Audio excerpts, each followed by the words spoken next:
Her name is Bree. That was actually the name that you suggested to us. Was. She came in from Children's Pound yesterday, and she's, as you can see, very, very, very nervous. All right. So what we'll do is we'll just we'll throw to Lynn, and we'll just see what Lynn has to feel around her as part of the animal communicating. What we look at is not just what she's feeling, but what we can do to help, what we need. Okay,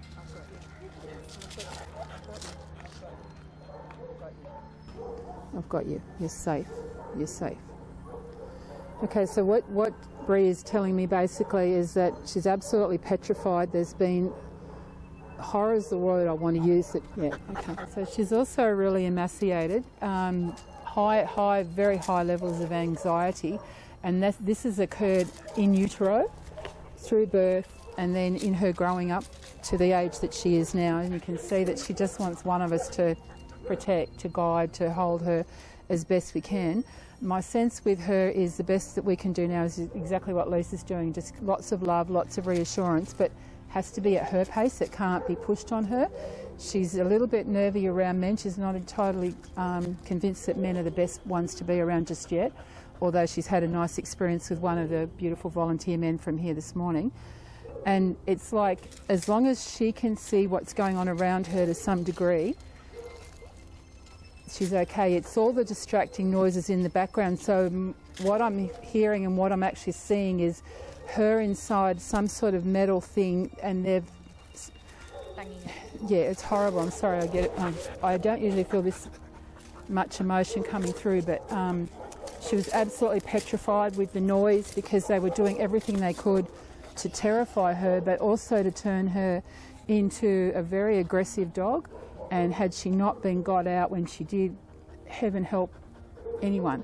But anyway, she's with us now, and she's very nervous because she doesn't understand that she's safe here. There's still similar pitched noises that for her are very distressing, including hearing the other dogs barking, and she doesn't know who she can go to first to help or who can come and help her. She just needs to be calm, and she'll get a lot of that love and calm here.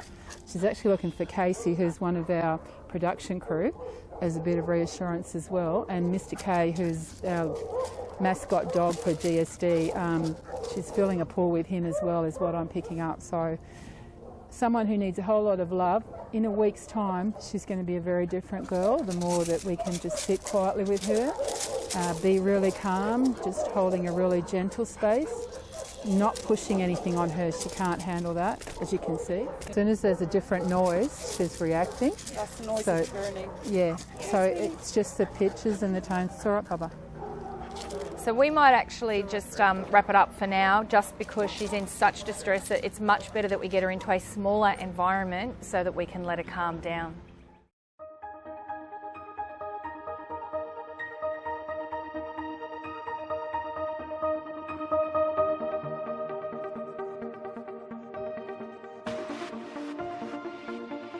Hi everyone, 2 weeks ago we did some rather confronting footage of our little beautiful girl called Bree, who was extremely fearful, nervous, anxious, did not want to be around anyone and just wanted to run and hide.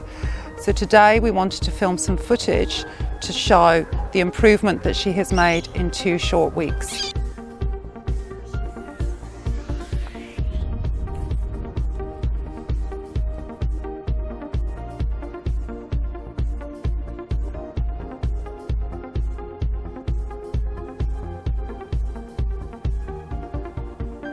How was that improvement made? Well, we use our lovely animal communicators, Lynn and Juliana, and they help communicate with the dog so the dog understands that we are trying to help them and tries to get to the bottom of the issue that's causing the dog so much anxiety. Because Bree was so highly anxious, we made the decision to put her with one of our wonderful foster carers who stood beside me, and this is Rod, and Rod takes some of our dogs for a couple of weeks to help them transition from the pound to coming into this environment so that they feel less anxious about being around different people, and sometimes that is best done in a foster carer situation. So Rod, if you'd like to explain what you did with Bree. Yeah, sure, Lisa. Well, because she was quite timid at the start, and environment at the kennel with a lot of barking dogs is probably not good for a dog that's scared initially. So at home, I'm home all day, so I've got one other German Shepherd, which is quite friendly with other dogs. So when I take them home, I just let them be a dog. They've got the full run of the house, they sleep on the bed with me. They are allowed pretty much to do whatever they want, but that doesn't mean they don't have boundaries set for them. So they get their exercise, they get their play, they just get to be loved and relaxed without the, I guess you could say, without any other dogs or other people around where they're constantly on guard and looking. So they get to learn just to be a dog again and to feel that love that we give them at home, I suppose.